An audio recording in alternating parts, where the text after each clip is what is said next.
Good day everyone, my name is Kate Cervantes and I am a healthcare provider. Today I'm going to show you the proper donning and doffing of the non-sterile gloves. Putting the non-sterile gloves stops the cycle of the transmission and prevents the healthcare provider for being contaminated from the patient and the patient from the healthcare provider.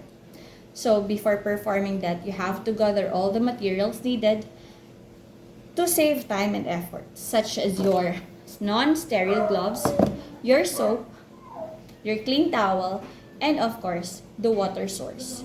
Do not forget that before you get your gloves and make your donning of your non-sterile gloves, you have to wash your hands. So let's assume that I already performed the proper hand washing. So the first step is to check your hands for any lesion.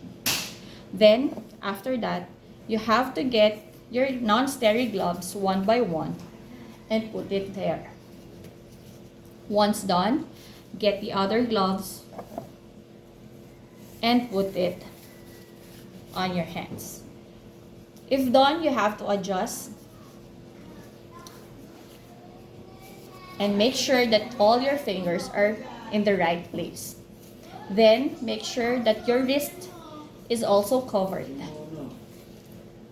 Once you're ready, you have to perform the procedure with the patient. Okay, let us assume that you already performed the procedure. So it's time now for removal or the doffing of your non-sterile gloves. Grasp in this area near your wrist at least 1 to 2 inches and make sure that your other hand is not touching your skin. Then do this. Once done, and you are already grasping the contaminated gloves, you have to slide down your other hand to these gloves and make sure that you are not touching the outside part of the gloves and discard it.